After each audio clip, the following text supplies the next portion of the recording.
So in Notion, if you want to go ahead and turn a text into a link, let me just go ahead and let's say, for example, type in, this is a sample sentence right here. Just like this, let's just go ahead and type in, this is a sample sentence right here, just like this.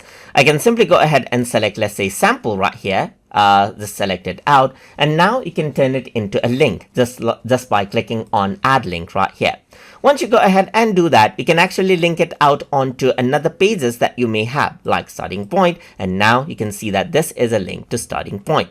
Or I can go back right here, and let's say, for example, I can edit out the link as well, just like this. Let me just go to link, and instead of the starting point right here, I'm just going to go ahead and select, let's say, for example, wikipedia.org.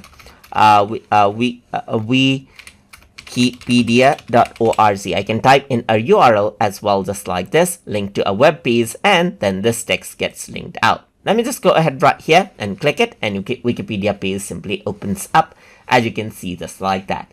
And that is how you can turn text into links inside of Notion. So hope you guys learned something as always.